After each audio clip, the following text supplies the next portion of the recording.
On this episode of HMP, I'm going to make the comparison between Mad Max Fury Road and The Lord of the Rings that you may never be able to unsee. Welcome to Half-Ass Movie Podcast.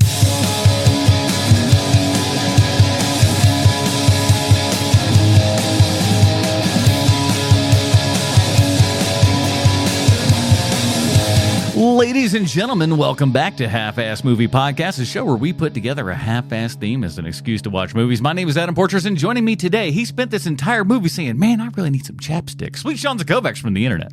Man, you're not kidding. You think about your skin health in this movie a lot. Mm-hmm. Bruce Leslie apparently said Beetlejuice 3 times, and then poof, he's got to go be a dad this weekend. But that's okay. Don't worry. Yeah. We got plenty of stuff here to talk about today because March marches into this month, man, and we reached out to our amazing supporters over at patreon.com/HMP. We asked them to pick amongst the group of actors that we call the rising stars of Hollywood. Now, here's how that voting shaked out. At the bottom of the barrel here, coming in last, we got Saoirse Ronan and Tony Revolori tied for last place. I think that means that they need to fire their agents because I'm not sure that most of our Patreon peeps even knew who they were. I think that's a bad sign for those guys. Austin Butler came in with a solid 25% of the vote, followed by Florence Pugh at a hot 31%, but just eking that out with the win at 38% of the vote, and our subject for the month of March, Nicholas Hoult. So, yeah, man, we saw him. Very good choice by everyone. Good job. I think so as well. We reviewed The Weatherman with Nick Cage a few months back in, and I think everybody was surprised when that movie, when all of a sudden Nicholas Hoult shows up in that Nick Cage movie, and he's like 16 or something like that. So. I was certainly surprised. It was one of those things where it's like, oh, right, he has been an actor since he was a baby, and I don't think about that when it comes to Nicholas Hoult. So we threw his name in the batch there for March, and here we are. So we figured we might as well start off our Nicholas Hoult movie with one that I think most people can get on board with, and that's 2015's Mad Max Fury Road. So we're going to get into all that kind of good stuff. And if you listen to the Dinger Zone already, you know where this is about to go. But do us a giant favor, everybody. Subscribe to this show if you haven't already. And if you're over there on the YouTubes, man, hit a like and comment for your mom, as always. Comments will be read on next week's show. We got a couple of comments here. One, they're not all super mom related, but we got enough. This one comes from looks like Sven Fan 87. In regards to breathing fire, he said, "I'll give this a down, but I've been here since hero time." Then a heart emoji and a peace sign emoji. So there you go with that. Speaking of Dinger Zone and everything, Hobbs Makes Comics commented and said, just wanted to say I love your Dinger Zone about the reunions that you want to see. My pick that I'd want to see is the 4 Hobbit actors do a comedy together. Don't care what it is. Those dudes clearly have a blast working together, even if we're remaking Wild Hogs for all I care. I think that you remember Wild Hogs remake. Oh yeah, man. Listen, kids grew up with Wild Hogs. I know, man. Look. Nothing is more like I used to be surprised by this. Like when people have fond memories of shows or movies that are terrible. Mm-hmm. Like it used to surprise me, and now none of that surprises me anymore. Like I am very certain, and we ran into this on the old show, right? Like, oh, this is this is somebody's family movie. Yeah. Like I know that girl who she grew up with the movie The Shadow, Alec Baldwin's The Shadow, and it was her family movie. So she loves that movie, even though she knows that movie's terrible. It doesn't matter. She loves the movie. And I get it. Like if Wild Hogs is your movie, your family movie, well, then maybe you need to have a conversation with your dad about how he needs to have better taste in movies, but that's not on you. Yeah. I only remember, I don't remember what movie I was going to see, but I remember it was specifically the weekend that Wild Hogs came out, and I didn't think nothing of it. As a matter of fact, I think I thought no one's going to go see this movie. And so my brother and I were going to see a movie, and the amount of motorcycles that were in the parking lot was astounding. And I think it was the top movie that weekend or whatever. Like it did good business, but we were kind of shocked. It was just like we roll up into the movie theater parking lot and it's just bike after bike after bike. It was wild. It's the same thing with 2.5 Men. Like I work with people now who are young enough that 2.5 Men, it was the show that they grew up with. And so they have nothing but fond memories of that truly awful show. Yeah, I'm not gonna sit there and I can't wave a flag at anybody. I watched, TGIF was my lineup, so I can't point fingers at nobody. I mean, man, look, Growing Pains was my show growing up, and I know that show is trash. So like, I totally understand. I get it. Our next comment was on my Discovering Dolomite video, which, by the way, and I know you haven't seen it because the numbers are there. No one has seen this video yet, but I did a little movie on YouTube there called Discovering Dolomite, where I kind of talk about how I discovered Dolomite in high school via my stupid little white friends. At our high school lunch table and everything. I kind of did a little animation thing and drew the faces of my friends as I remembered them 25 years ago. Not very good. They didn't really look like that, but neither did I look like the picture I drew of me. And then I just put a whole bunch of stuff together. Please watch it. I put a lot of work into it. You did. I'll tell you what's wrong with that video off air. Okay. So check that out. But Matthew responded on that video. He said, "Oh, Dolomite. He's chubby, not terribly attractive or physically gifted, but somehow he manages to kick ass in a fight." Which makes sense because he can't kick much higher than his own ass. Must see 70s cinema. He said, "I haven't seen any Rudy Ray Moore films beyond that, but now I have to." And Matthew follows up and says, "Hey, Mom, did we go to Blockbuster Video or another rental store every other weekend in the 90s? That sure feels like it. Renting movies is called streaming now, but it's basically the same, except you don't have to leave the house. What a world for entertainment lovers." Ciao. That's from Matt. Matt, thanks as always, buddy. Thanks, man. You too can leave a comment for your mom over there on YouTube. And while you're there, hit that like and subscribe button. Turn on those notifications for all that kind of good stuff. We really appreciate that. And yeah, let's get into it, man. Here is the IMDb plot line for Mad Max Fury Road. As we know, IMDb always 100% correct in everything they say and or do. In a post-apocalyptic wasteland, a woman rebels against a tyrannical ruler in search for her homeland with the aid of a group of female prisoners, a psychotic worshiper, and a drifter named Max. I feel like I should have read the comma in there, but I didn't. This is written by George Miller, Brendan McCarthy. The only thing that he did besides this is 3 episodes of a 90s classic called Reboot. I don't know if wow. You ever see Reboot, little animated, computer animated thing, the early 90s? It's kind of corny, but I watched it. We were speaking about this sort of thing earlier. And Nick Lathoris, he did this in Furiosa and maybe the upcoming Mad Max, The Wasteland. Don't know. But this is directed by George Miller. He, of course, did the other Mad Max movies, The Witches of Eastwick, Babe, Pig in the City, if I could speak today, and the classics Happy Feet 1 and 2. Of course, starring, I can't speak today, Tom Hardy, Charlize Theron, Hugh Key Byrne. He also was Toe Cutter in the original Mad Max. Rose Huntington Whitley, who is still not returning my phone calls. Very rude. Zoe Kravitz, and our focus of this month, Nicholas Hoult as Nux, which is N-U-X, which is very 90s. So I got to applaud George Miller for that. That is, I feel like that kid should definitely be listening to Korn. I could totally see the War Boys listening to nothing but Korn. Yeah, it's a staple around there. Mm-hmm. So let's talk very briefly about the kind of other Mad Max films kind of leading up into this one, because obviously this is a sequel that happened, many years post Thunderdome there and all that kind of good stuff. We talked a little bit about the other ones in our Dinger Zone episode, patreon.com/HMP. But with the previous kind of Mad Max movies and everything, the first one's kind of like you're a little bit of a boring up until the end there. I think we agree with that one, yeah? Yeah, I mean, the last 5 minutes of that movie is what everybody remembers about Mad Max, because there's not a whole lot to remember about the rest of the movie except very, very handsome and young Mel Gibson. Let me do an impression of the first Mad Max. It's soothing as hell, I'll tell you that much.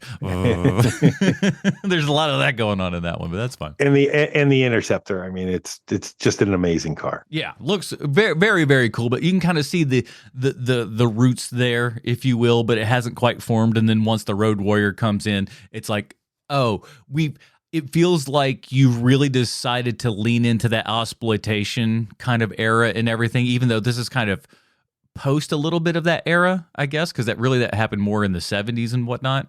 But once we get, up into this area in the 80s and stuff like that, George is like, I'm just going to lean into this and stuff. And here's the thing. In my opinion, those Australian films tend to work better when they kind of lean into the wackiness that, may or may not actually be what Australia is. Yeah, absolutely. And also, I mean, Road Warriors spawned 1,000 ripoffs because everybody was like, oh, if we get everybody in, GIMP costumes and put them in the middle of the desert, that seems pretty easy. It's not. And there's a reason why the Road Warrior is such a great movie.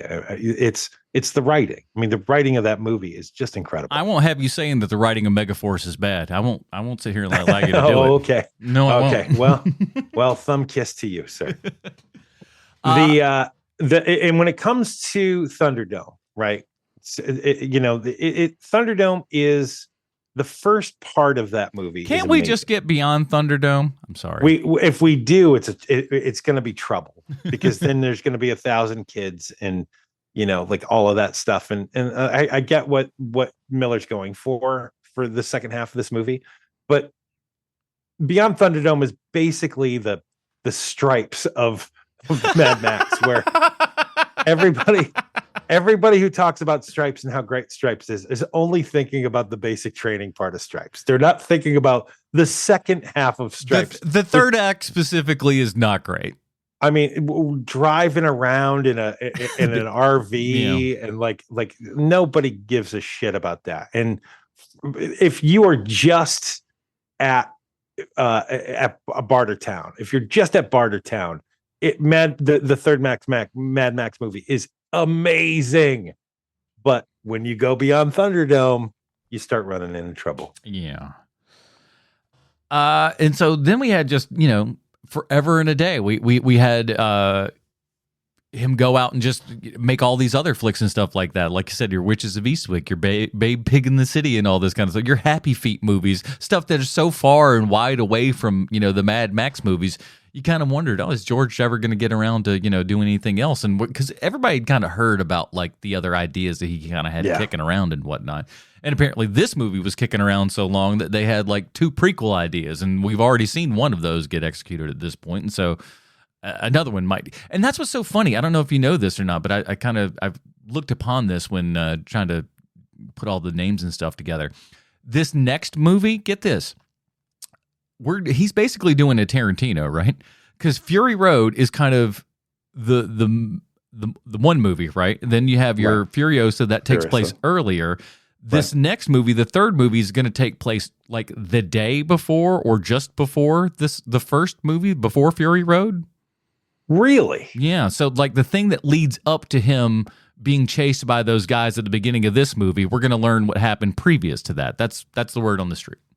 So has that movie been greenlit? No.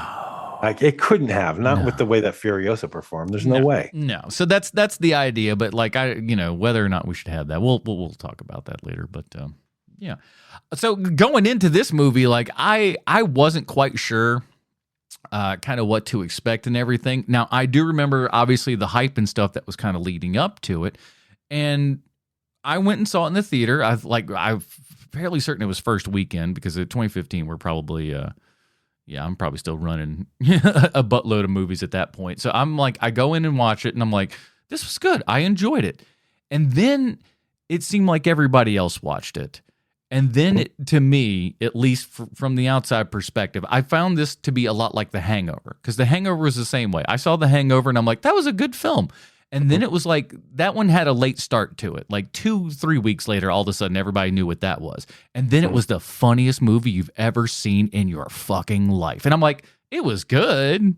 I enjoyed it. And I felt the same with Mad Max Fury Road. I was like, I enjoyed it. I thought this was good. But like everybody else came back and had so much love for it that I don't want to say it made me dislike it, but I did question things because I'm like, what did I not see? But you were like, because you were one of the on board from Goes, yeah? Well, one, because it just took me completely by surprise. And by the way, I think you might have a personality disorder. Oh, I'm sure I do. I went into it with the same lens that I went into Top Gun Maverick with, where I was like, I've heard some good things about this movie, but we shall see. And when I walked out of Top Gun Maverick, I was like, oh, Top Gun, but with Star Wars added. Like, this movie's fun. Like that's all I came out with. It's not a bad movie at all. Like I enjoyed that movie, but it didn't spark me at all. Whereas with Mad Max Fury Road, I went into it and I was completely and utterly blown away by the visuals, the storytelling, the way that Miller is able to convey story through no dialogue at all. I mean, no one talks in this movie, and everything that's happening while it's going on. Like you are never lost watching this film. And then just having I know this is a term that I use a lot, but like just the creativity is just sparking off of this movie. There's no less than 5 things in this movie that you have never seen before. Like not only in a movie, I mean just ever. You've never seen them before. And this is the very rare case where I saw the movie and then I went to the theater the next week and I saw it again. I can count on one hand the amount of times in my adult life that I've seen the same movie in the movie theater. And it is a movie that rewards you for seeing it on the big screen. I don't think that is the case with every movie. Like I know that like you think that the movie theater is sacred ground, and I understand that. It should be, but at least I'll say that. Well, yes, but there are movies you do not have to watch a lot of things in the movie theater. This is true. But this movie, you are doing yourself a favor if you do, because it is so stunning, and it's one of those things where over and over again, I just found myself saying, like, what would get someone to think of that? Of how to do that? Like, not only come up with the concept of what we're looking at, like, think of the guys in the swamp on the stilts walking through that swampy water. So not only are you coming up with that concept, which is something I had never seen before, but then to figure out how to make that happen. It is one of one to me. It is, as I said in the Dinger Zone, Fury Road it would be my favorite movie that I've seen in the last 25 years if there wasn't a movie called Everything Everywhere All at Once. That is my favorite movie of the last 25 years, but Fury Road is number 2. And it is it is so stunning that when I was afraid to see Furiosa, like, because I didn't want it to ruin it. And it doesn't. Furiosa is just a very good movie that isn't Fury Road. Like, if there were no Fury Road, we would be gushing over how great Furiosa is. I think you're right. If Furiosa, because it was the movie that, is a prequel to this movie, if that would have come out as the first movie, I think we would have just enjoyed it. I think people would have been like, "Oh yeah, that's pretty sweet." And you got Hemsworth in there as a great scene chewing villain and all that kind of good stuff. Terrific villain. So like that'd be a great time. And then you could come over to this one and then you'd be like, "Oh shit, yeah, this would be," and this could be that, Empire-esque kind of middle chapter, if you will. Yeah. But it is such an extraordinary feat that I don't know how he pulled this off. Like, yes, you had a million ideas, but you know who else had a million ideas and hadn't done anything with their thing in 25 years? Axl Rose. And we kept hearing about Chinese democracy forever. And then that finally released, and you're like, "Oh, sir, I'm sorry." Yeah, you hear the first track and you're like, "Okay, that's interesting and different." And then after that, you're like, "All right, what that's long for this, huh?" Okay. And then you compare that to something like Fury Road, where it seems to me that Miller kind of learned from the movies that weren't Mad Max more than he knew how to do when he was shooting the Mad Max movies. Like he just kept building a better machine. And I know that he had been working on Mad Max stuff forever because you kept hearing about it. And like, "Oh, Mel got in trouble, so we're not gonna be able to shoot this thing." And now definitely Mel Gibson's out. And then like you kept and then hearing it's 30 like years that. later, and you're like, right, what are we really gonna do at this point? Right. So when Fury Road hits, and the initial response was, "Oh, this movie is very good." Like what I kept hearing is like, "Oh, you should totally see this movie. It's good." And for some reason, there was something about it where I was just like, "This is exactly what I want. This is everything that I like about filmmaking. It's visual storytelling, which people have forgotten when it comes to making movies for some reason. Even the people who are the best storytellers in the world when it comes to making movies, some of them have forgotten how to do it. Yeah. But Miller comes back with this movie, and it's so good that it changed the way I felt about The Road Warrior. Like The Road Warrior was my favorite Mad Max movie, and nothing was ever going to be able to touch it. Well, now The Road Warrior is like maybe 3 now, my third favorite Mad Max movie, maybe. And Fury Road is number 1, and it's not even close, man. Like the level of enjoyment that because I've seen Fury Road now, Jesus, I'm gonna say 5 or 6 times, which is just unheard of with me. Mm-hmm. Just because I want to see, like, okay, so I see that you sweeten that with CGI, but you can't tell because it's so good. Like it's seamless, the CGI in this. Well, it's not seamless, but it's damn close to seamless. It's pretty good. So I'll let me, because this is a perfect place then for me to kind of jump in and give my small little comparison that I said at the top of the show. This movie, like you said, I really like the effects on it. I agree with you. I think they all look good, and then they're supplemented with CGI when they need to be for the specific things and whatnot. So I liken that an awful lot to the original Lord of the Rings trilogy, where they like, hey, we're going to do as much as this stuff as we practically can. We're going to use old effects. We're going to use new effects, forced perspective, CGI. We got the whole gamut here. So we're using all the tools that are available to us.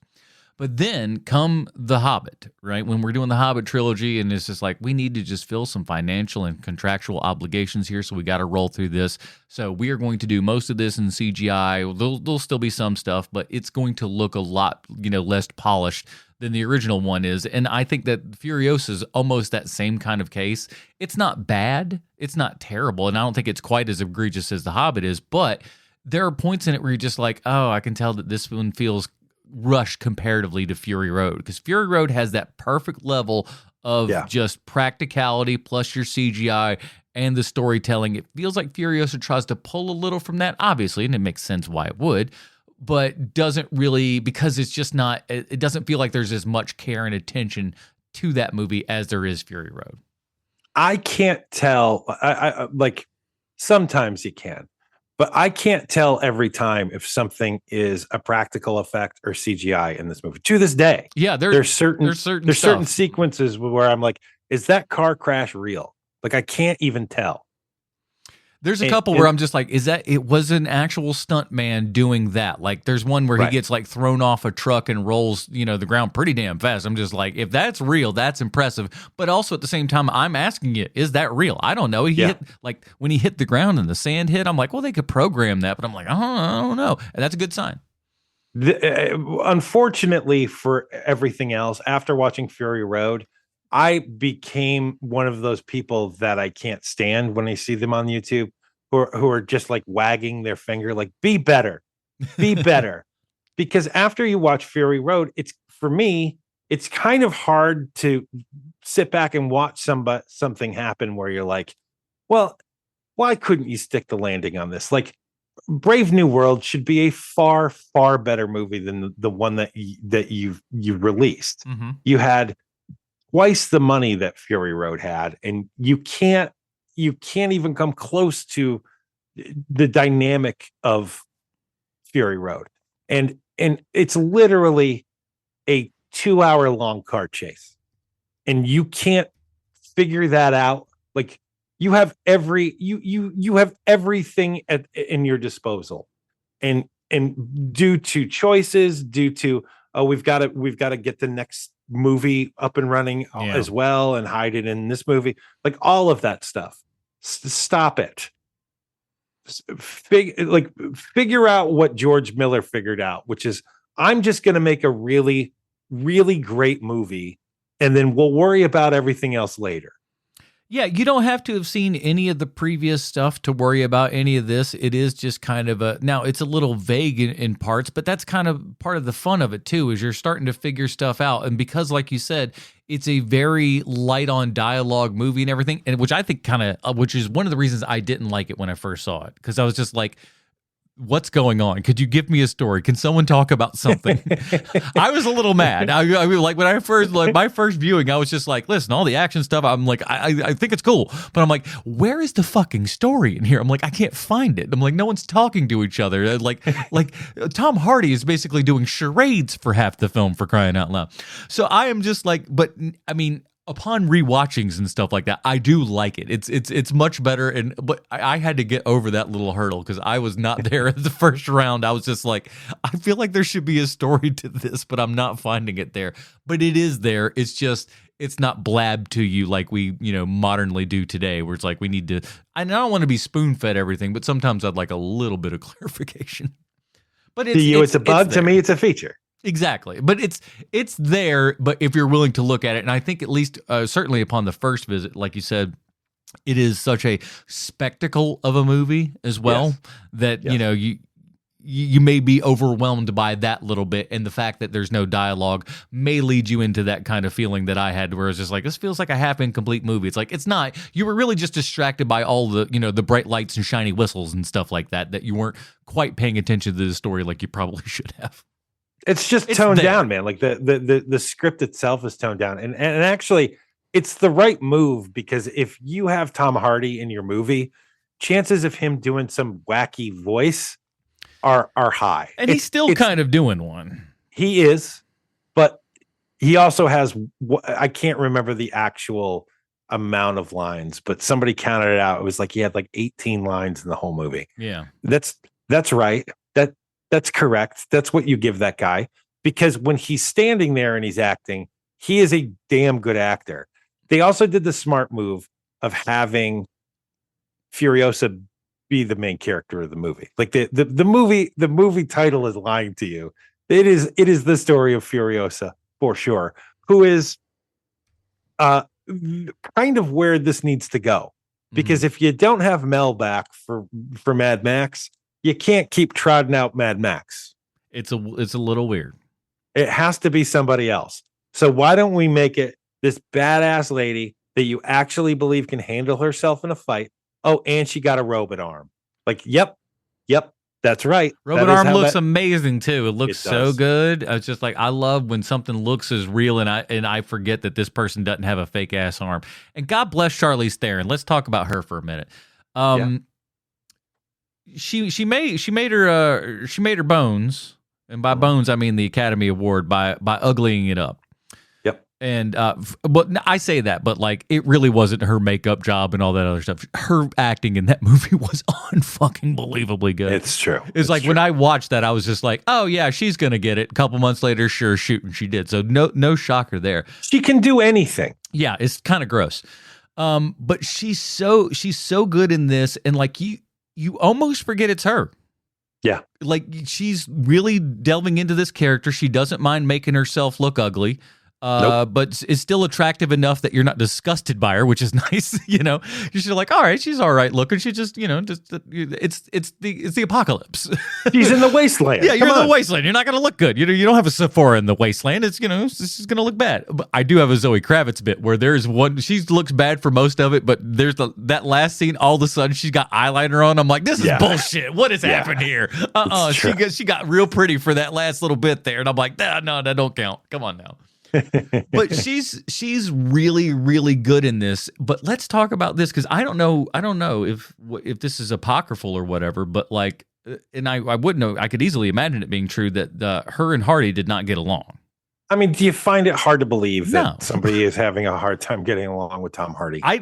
Listen, I don't think she's a peach either. That's a guess. I think there's a reason why she's as good as she is, and I think that's because she may be a little bit of a maniac. I could be wrong, but I feel a coldness from her that I feel like if she doesn't have her way, and again, she's Academy Award winner on this thing, and she's playing second banana. She's Furiosa. She ain't Mad Max. Mad Max ain't on there. But you're right. It is her movie, and she should probably have the most, juice in this thing. That's for damn sure. But at the same time, it is a Mad Max movie, and I'm sure he wants a little bit of that glory as well. For Christ's sakes, it's called Mad Max, so you can understand that. So I could imagine that leading to some loggerheads and some problems on the set. Look, there is something weird about her because she has no accent. Like her accent will change from like year to year, and she even has brought it up. And it's not like a Madonna thing where she pretended to be British. What are you talking about? I'm Mary Guy Ritchie, and this is natural. I'm from Detroit, and it sounds just like this. And you're like, no, right? It's not like that, because she did grow up in South Africa, so she had the South African accent. And then she got rid of that South African accent with a British accent, and now she's kind of what they used to call the Atlantic accent, where you could either be British or American. Hello there, darling. We're going over to the Scotch Coast this evening. Exactly. It's that 1930s 40s actor speak. Like that's kind of how she speaks in real life. But that also changes. Pardon me, dear, I've got to go take a poop. No one ever said that back then. So there is something sort of unreal about her, for sure. But I can't imagine Tom Hardy. On a movie set. And he's like, oh, this is what I'm bringing to it. Like, this is what I've decided. This is the voice I'm using. This is the thing I'm doing. Now, George Miller is a talented enough filmmaker where he's like, you know what, we can work with that. I mean, just think of the voice. Think of the voice that Thor is doing in the sequel. That should not work, right? Yeah, but it totally does, and he's perfect in it. And I love him as the villain in that movie. I really do. But you've been waiting 35, 40 years to make your new Mad Max movie, and then Mad Max shows up, and he not only isn't doing a Mel Gibson impression, which I like about the movie. That's at least good, yeah. That part is good. But he's got a totally different voice than the Mel Gibson voice from those movies. Hold on.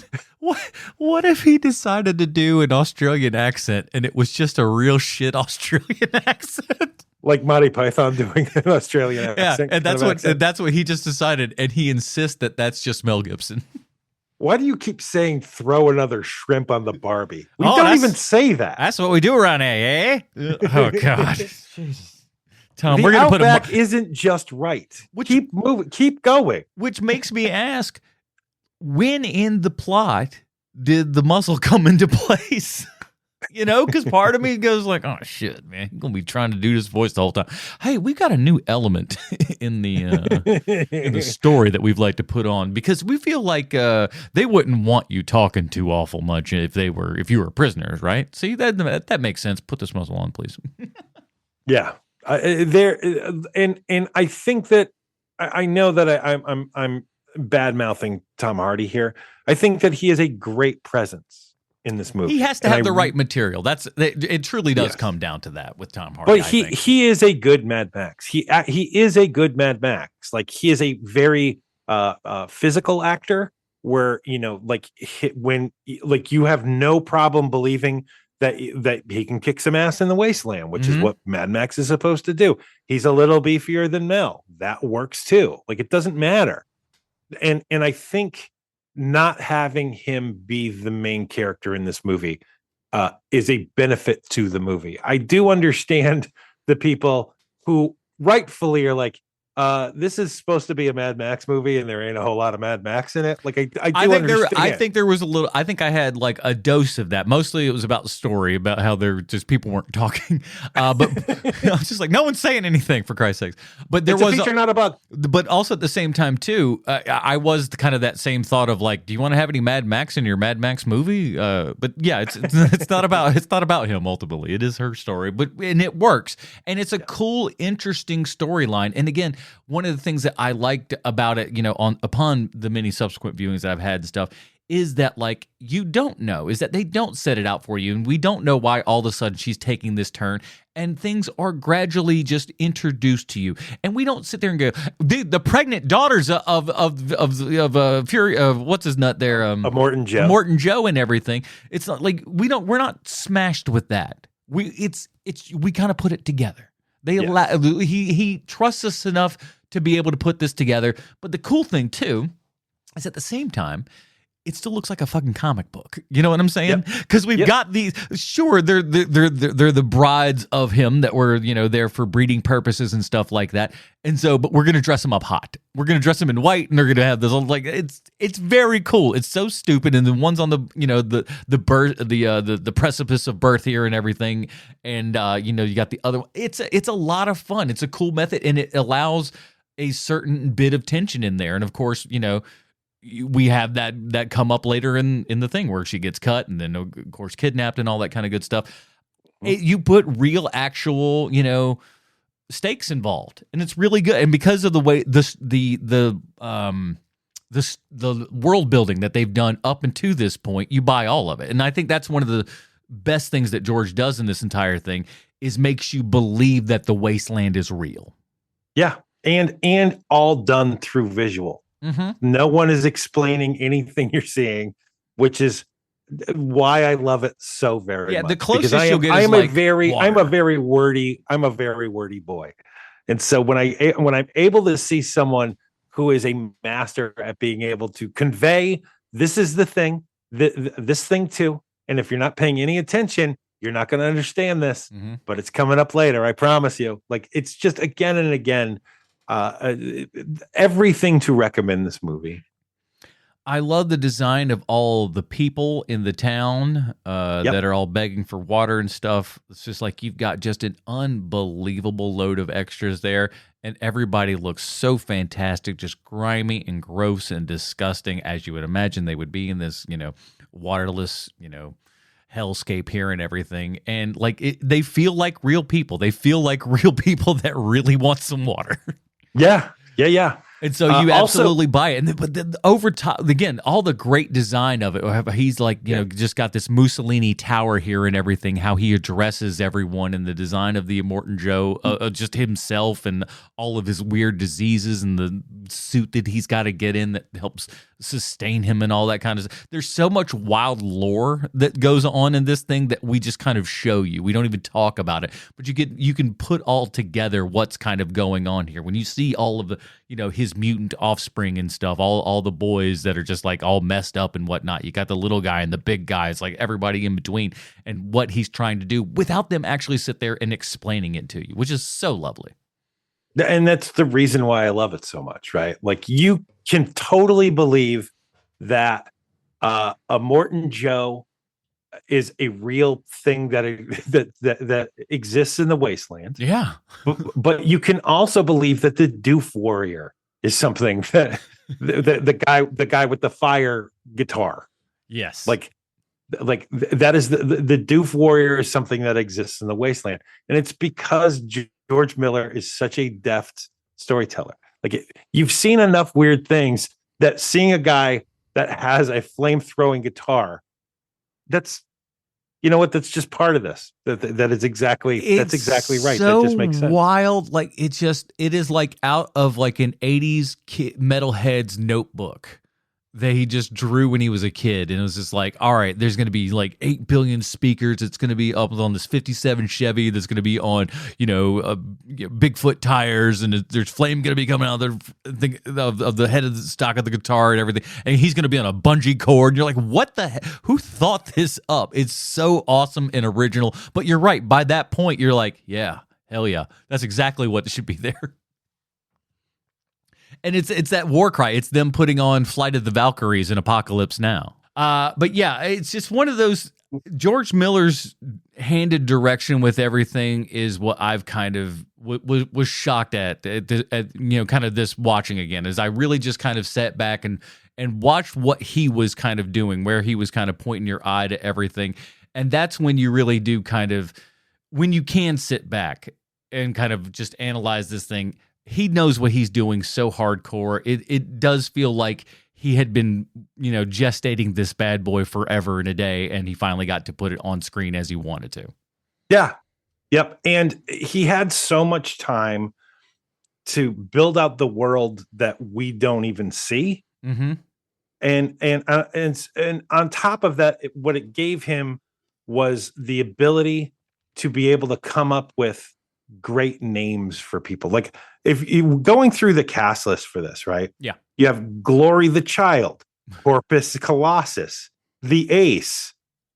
You've got wow, that's too many. Keeper of the Seeds. The Organic Mechanic, Doof Warrior, the Bullet Farmer, the People Eater, Cheeto the Fragile, the Dog, Capable, the Splendid Argada, whatever that is. Oh. Toast the Knowing, Rictus Erectus, Slit, Immortan Joe, Nux, Imperator, Furiosa, and then you got Mad Max. Like, these names are amazing. They are amazing.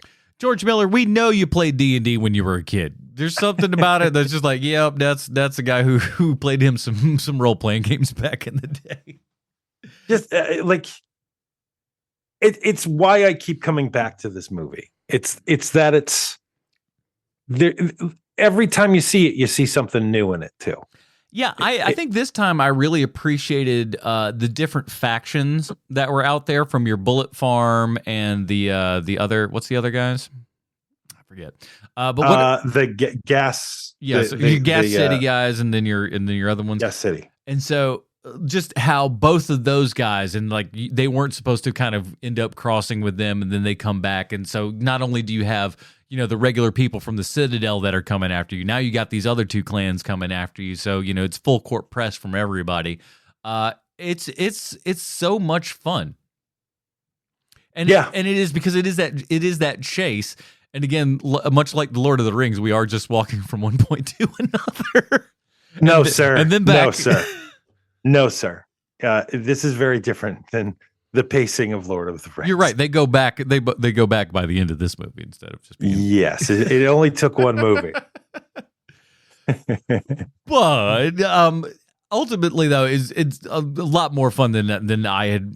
That first time, I don't know what it was, but I guess I liked it enough. But I was, and then when everyone else just super loved it, I was like, did we see the same movie? I thought it was good, but I didn't think it was life changing. But the more I see it, the better it is. And I think you're right, though. Hopefully you got to see it in a theater, and if you didn't, hopefully you've got like some surround sound, because that is one thing that I was just. Whoo, golly, I love so much. The soundtrack on this movie and the mixing on everything is so amazing. When these vehicles are rumming and that bass just kind of shakes the entire house. Beautiful. So it's definitely worth it on that front and everything. I know that's one that is amongst the demo discs that everybody throws out, just because there's so much, great sound and action in it. You're like, hey, somebody comes over to the house, you're like, you want to be impressed? Sit down and watch this. And then the whole, everything just goes right in their brains. And they're like, oh my God, that's amazing. Like, yeah, that's why I do this shit. Because it's that cool. And this one definitely falls under that camp. So let's talk about the boy of our hour here, man, is Nicholas Hoult. This was like, he'd been doing plenty of things and stuff, man, but I feel like it's so bizarre. Every little thing that I think he does feels like it brings him up yet another level. You know what I mean? Well, because he keeps showing you that he has different gears, right? Like, we know him as Beasts in the X-Men movies, being nerds. Like, we know him from that. We know him from Warm Bodies. We know him from a couple other things. He was a child actor. You get surprised in how many things he's in as a child actor. Yeah. But he is the boy in About a Boy. He was in a ton of stuff. Right. He's in a ton of stuff. But what you don't realize is just the man's range. Like, he can play just about damn near anything. And I think it's one of the things that I'm looking most forward to about Superman is I want to see how he's going to play Lex Luthor. Because he's going to do something interesting. And James Gunn is a deft enough hand where he knows what's going to work and what's not going to work, because I have a feeling we're going to see something from Nicholas Hoult that we probably haven't seen from him before again. And just the manic performance of Nux in this movie, like, you love Nux by the end watching this. Here's the funny part is Nux is the only character that like truly has a true arc in this movie. Yes. Because he goes from one extreme all the way to the other, and you do buy it. That's the best part, because it doesn't feel like it's hamstrung and bullshitted in there. Then all of a sudden, he turns nice at the end. It's like, that's not how it goes. He is learning things. He is getting exposed to stuff. And that's what, like, his mind is changed kind of as as funny as it is, as he witnesses things, as he sees things, he goes, wait a second, this might not be what I think it is. And his character then evolves and changes and decides to do what is considered the right thing, because he's kind of opened his eyes up and stuff. And it's great. It's seeing somebody that's currently in a cult, who starts out in this cult, and he's ride or die with the cult, which is an amazing part in design choice for all the War Boys and everything, of having them be this kind of manic, suicidal, ready to die for the cause at any possible moment. It makes them so dangerous, because like regular, henchmen and stuff, they die and whatnot. They die, dime a dozen and everything. But henchmen don't normally go, screaming into the, maw of death. That's what these guys do. They're absolutely insane. And then the great part of introducing, like, the spray paint for the mouth and everything, of just kind of like, okay, now he's on PCP, and it doesn't matter that he's got an arrow through his head. He's going to jump off with these exploding, what do you call them? Spears or whatever. He's jumping off and onto an exploding, like, so it shows you like the length that these guys are willing to go. And it's really badass and scary. And so when you've got this other guy who now we're following and stuff, that this guy is as possibly lethal as the rest of those. And he starts out as a real piece of shit who's just, smacking his blood bag around here and everything. And, but eventually becomes friends with the guy. And like, that's an actual arc for a movie. And it comes about in a natural way and not, stupid. And we don't do in a buttload of dialogue either, which is another nice thing. Oh, now it's nice. Oh, I see. It is now. It wasn't when I first saw it. I didn't know any better. I was wanting to, I needed a little bit of a backstory. Maybe I should have gotten a pre-crawl like in Star Wars or something. Give me a little backstory, a little reminder. Previously on Mad Max. So I'm going through the IMDb trivia, which I have never done, and I'm doing it right now. I did not realize this. Apparently, the editor had roughly 470 hours of footage to edit. Watching it took 3 months. Now, at the same time, it is true that the cameraman would also leave the camera running a while when nobody was looking. They should have turned it off, but at the same time, too, you got to check every frame just to make sure something gold didn't, pass through, just in case. Also, This part makes sense when you learn about George Miller's process. I don't know why I didn't think this, but they shot this film in sequence. I was about to say, I would guess based upon some stuff, more or less, probably sequence, because you kind of got to know where you're at and what you're doing, and especially with as many things are blowing up and falling apart on this flick. I don't know how many main trucks you got, right? Because this movie cost a decent amount of money, but not like an ungodly amount of money. It's like, I think it's like $130 something million, made like 300 or 400 worldwide, something like that, if memory serves. So I just remember, I remember it being a very big surprise how much money it made. Like, it wasn't, it kind of was the surprise of that summer, right? Because you kept hearing about it, but it's not like Mad Max was this gigantic franchise that, and this had the potential to fail, like big time, because there's so much space in between the movies. How often does that work? Very rarely. And even when it does, you still get, Phantom Menace.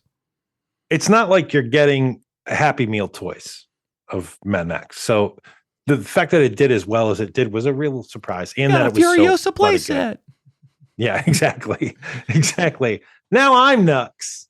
That'd be a great, like, eating a chicken McNugget, just goes, what a glorious day. Spreading sweet and sour sauce across his face. I'm ready to go to Valhalla. So if I'm reading through the tea leaves here correctly, when you walked out of this movie for the first time, you probably used a term like something like, well, it's an interesting movie, right? I thought it was all right. I'm like, that's all right. I'm like, some of the action was pretty cool. But like, again, I was fairly let down by the story. It did just seem like, okay, we went to a spot, we didn't get what we wanted, then we came on back. Okie doke. And it is that, but it's also more than that. Like that's way more than that. It's way more than that. And its very root structure, it is that. Yes. But indeed, yes, it is. But indeed, inside that book are indeed pages. Yes. It's not just the cover that, it's not that fancy comic book cover that draws you in. Sometimes you can open the book and there's actually good stuff inside of it too. But then turn around, drive back. Yeah. Then again, there were some moments in time when Marvel was doing the opposite of that. Like, I remember the early 2000s where they'd make some dog shit covers, and then you'd open up and the art inside was beautiful. I'm like, what are you doing? Usually it's the opposite. They're like, we hired Mark Silvestri for the cover, and you're like, this is amazing. You open it up, and it's just like looks like not David Mack. He's too good.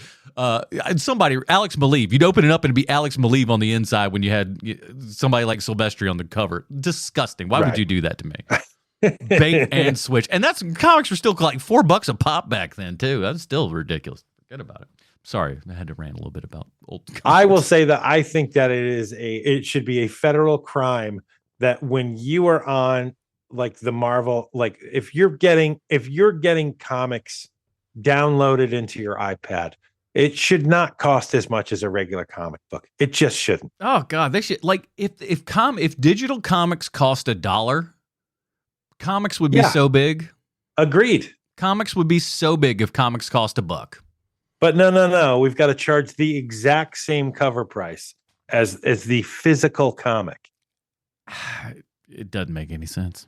I don't get it. It should be criminal. Lock them up. That's what I always say. Lock them up. Get them right to there. Now, have you seen? Now, speaking of which, I saw some IMDb reviews that were fantastic. That were all basically that kind of like, no plot, nothing's going on, 1 star. Overrated, underwhelming monstrosity was the title of this. Oh, okay. Whatever, buddy. Show me you know nothing about filmmaking without saying so. Title of this one is called Blurry Road ? Oh my Lord. I can't hear this. Not on my own show. One of the worst movies I've ever seen. Come on now.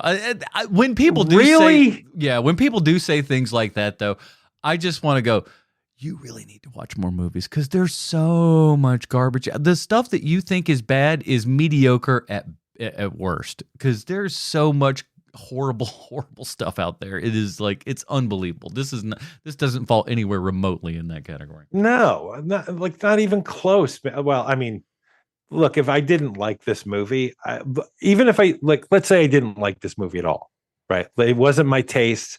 I didn't understand like all of the story structure that's happening behind the scenes, like any of that. Like I don't get any of that, right? I would still recognize this as something that like, oh, this is not for me, but the people who like this kind of movie will like this kind of movie.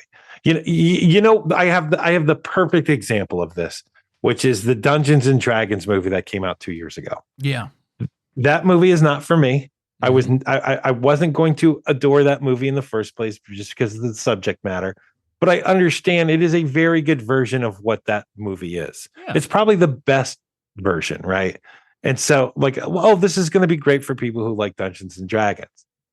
Meanwhile, I'm on the show with Bruce that week, and Bruce is like doing victory laps and slam dunking and like all this stuff. And I was like, okay. Well, hold on.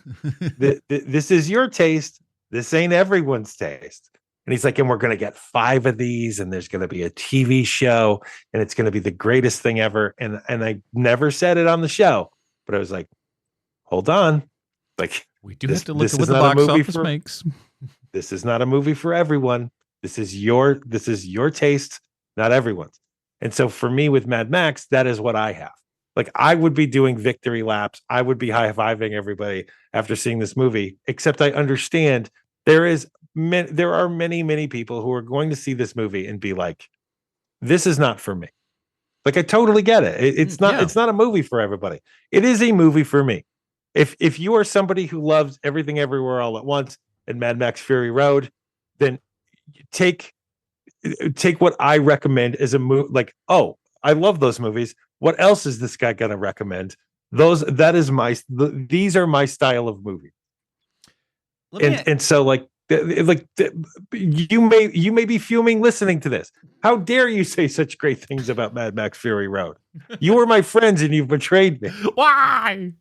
But like, because I've been in that position too, where, oh man, this guy's gonna really rip on this movie I hate. I love it. Of this podcast that I love.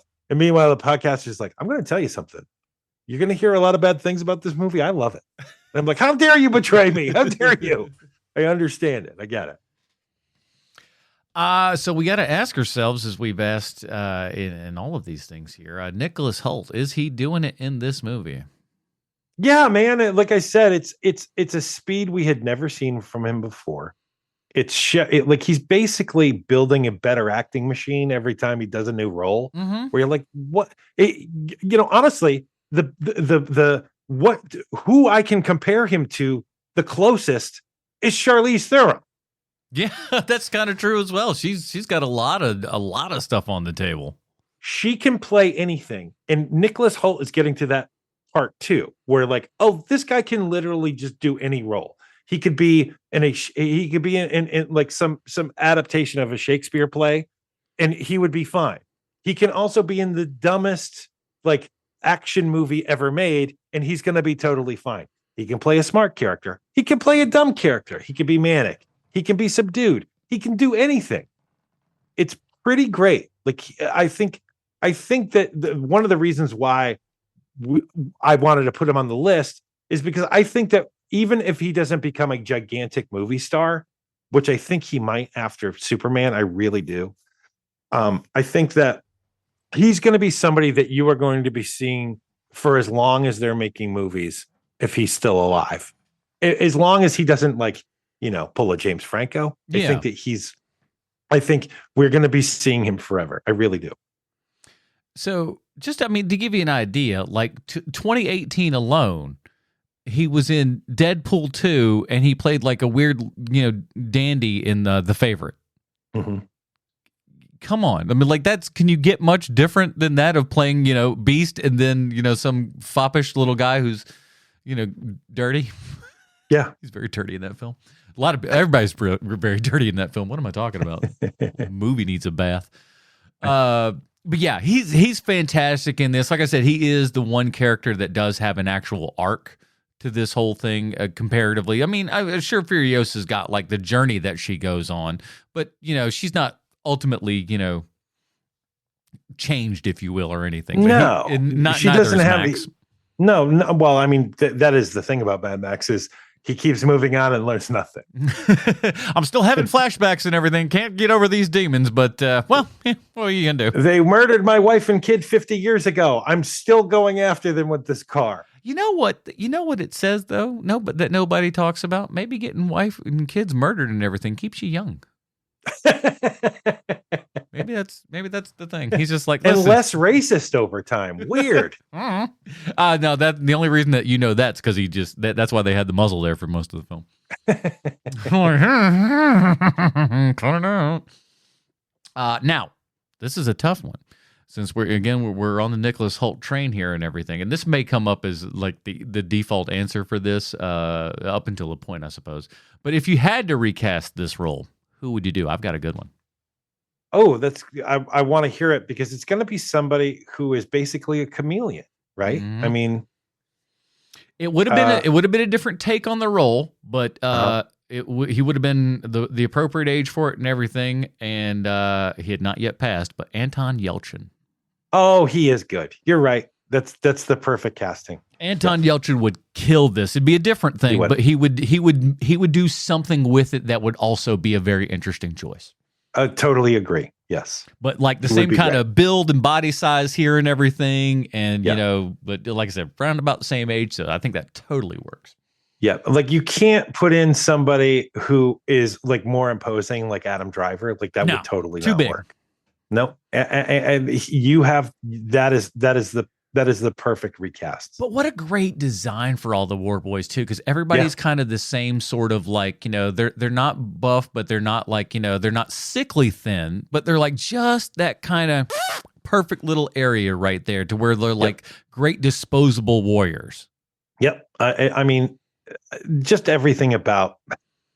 I don't know how you could make this movie better. I don't think there is a way you could do it. It's pretty tough unless you want to put some cashmere in the background. I know you'd like that.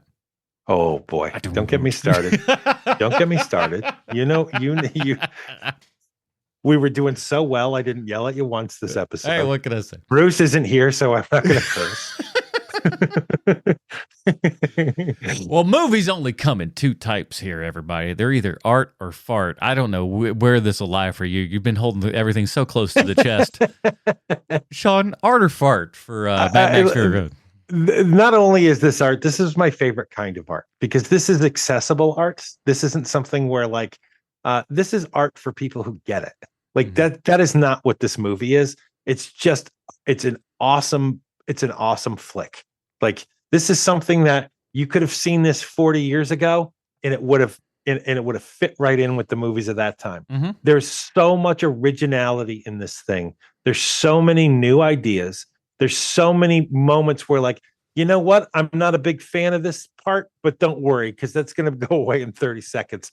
We're already traveling down the road faster than you can stop. Like it's just the best. It is. There's a reason why it is my second favorite movie of the last 25 years. It is incredible. Yeah, it's definitely art because it is. You can enjoy it in that like pure action standpoint and everything where you're just going and you're watching a whole bunch of cars smash into each other and things blow up and it's bitching and it's awesome and it's very, very cool, super stylized and all that kind of good stuff.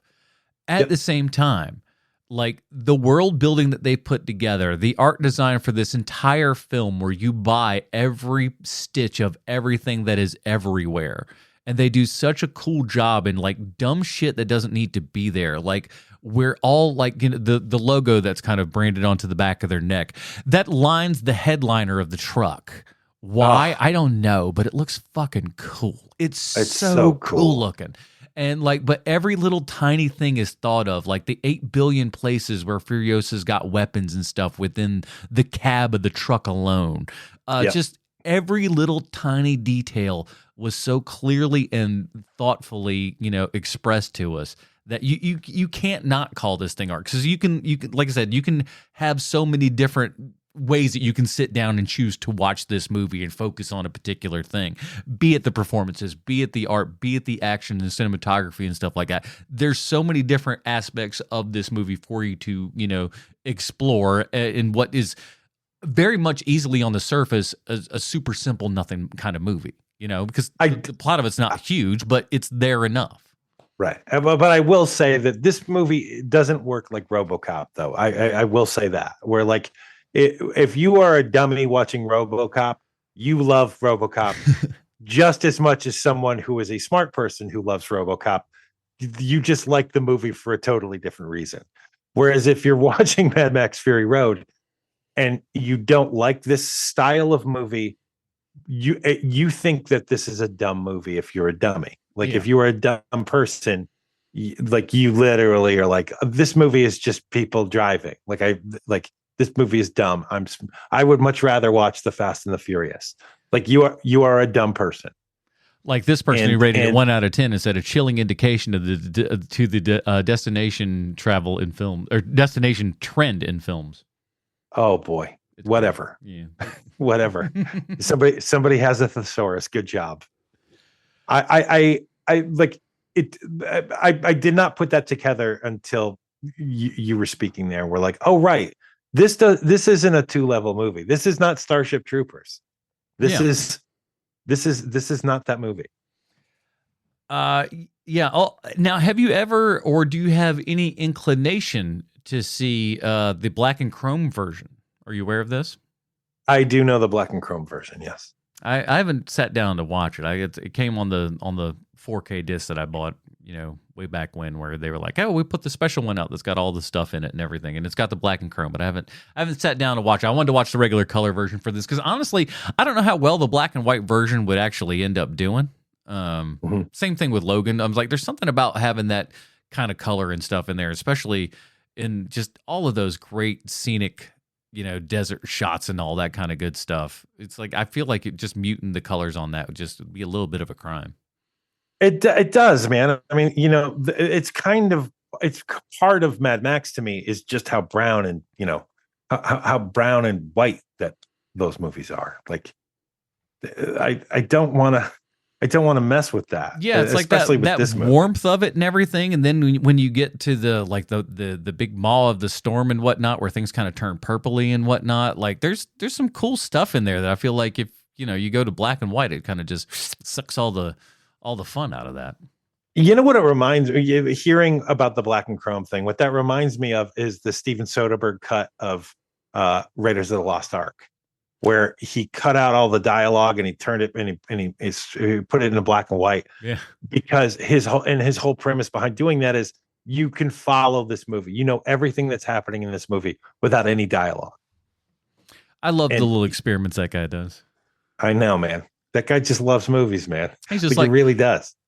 In things that no one would have ever asked for any particular reason, where he just goes, I'm going to take both Psychos from, Hitchcock's and Gus Van Sant's, and I'm going to edit them together.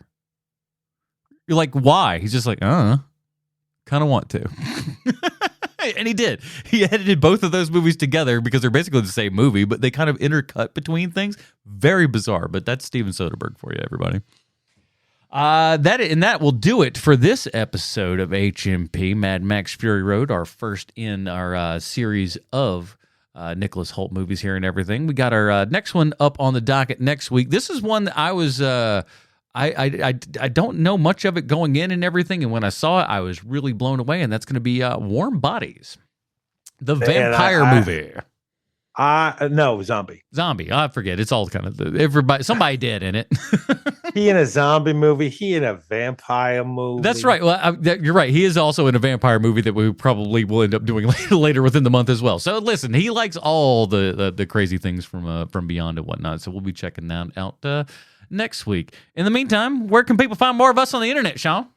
Oh, please go to YouTube, our YouTube channel, the HMP. And also, it's getting warmer out. There might be some new scooting videos coming out pretty soon. Mm-hmm. 4K action, put it down, get yourself a little bit of look at that. That's right. That's right.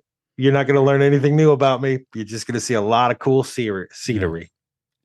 It'd be funny if you just threw in one little fun fact every now and it doesn't have to be real. Just some sort of fun fact of just I only like blueberry waffles. Oh, and I got a drone.